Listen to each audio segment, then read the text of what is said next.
স্কুলে রমজানের ছুটি নিয়ে শিক্ষা মন্ত্রণালয় কি সিদ্ধান্ত নিচ্ছে? ছাত্রছাত্রীরা দেখো, শিক্ষা মন্ত্রণালয় তোমাদের রমজানের ছুটি নিয়ে কি সিদ্ধান্ত নিচ্ছে।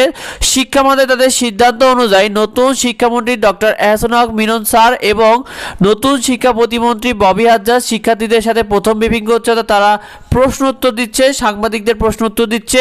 আমাদের শিক্ষা ব্যবস্থাকে যুগ উপযোগী শিক্ষা ব্যবস্থা করতে হবে। আমাদের কম্পিট করতে হবে ওয়ার্ল্ড অন্যান্য কান্ট্রিগুলোর সাথে। গ্লোবাল ভিলেজে আমরা এই ব্যাকডেটেড কোনো এডুকেশন থাকতে পারবে না।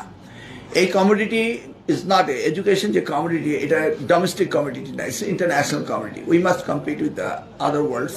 প্রতিটি স্কুলে ক্লাসের শিক্ষার্থীদের নিয়ে দেখো, আজ 18 ফেব্রুয়ারিতে অধিকাংশ স্কুলে শিক্ষার্থীদের উপস্থিতি হার 50% করে। শিক্ষার্থীরা তোমাদের স্কুলে আজকে উপস্থিতি হার কেমন ছিল তুমি যদি জেনে থাকো কমেন্টে আমাদেরকে জানিও। অধিকাংশ শিক্ষকরা জানিয়েছে রমজানে ক্লাস শুরু হলে কিন্তু এই উপস্থিতি হার আরও কমে যাবে।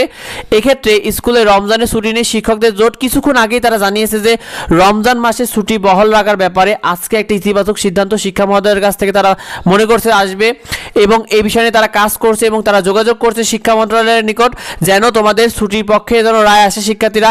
তো তারা এই বিষয় নিয়ে কাজ করতেছে শিক্ষার্থীরা। তো স্কুলে তোমাদের রমজানের ছুটির ব্যাপারে শিক্ষকরা জানিয়েছে। শিক্ষকরা আরও জানিয়েছে যে মাদ্রাসার শিক্ষার্থীরা যেখানে পুরো রমজান মাসে ছুটি পেল, সেখানে স্কুলে একই ক্লাসে পড়া শিক্ষার্থীদের সাথে কেন এরকম বৈষম্য হচ্ছে, এরকম বিষয়টা জানাচ্ছে। অর্থাৎ মাদ্রাসা যেখানে 6, 7, 8, 9 শিক্ষার্থীরা যেখানে ছুটি পেল, সেখানে স্কুলে 6, 7 শিক্ষার্থীরা কি দোষ করলো, তাদেরকে কেন এরকম বৈষম্য করা হচ্ছে তাদের সাথে বারবার।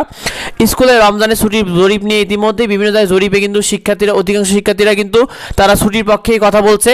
আর স্কুলে ছুটির ব্যাপারে শিক্ষা মন্ত্রণালয়ের যে সিদ্ধান্ত, শিক্ষা মন্ত্রণালয় ইতিমধ্যে তোমরা জেনেছো নতুন শিক্ষামন্ত্রী প্রথম ব্রিফিং করেছে, তবে সেখানে তারা ছুটির ব্যাপারে এখন অবধি কিছু জানায়নি। তবে তারা খুব দ্রুত আবার সাংবাদিকদের সামনে আসবে এবং সেইগুলোর সিদ্ধান্ত তারা জানাবে শিক্ষার্থীরা।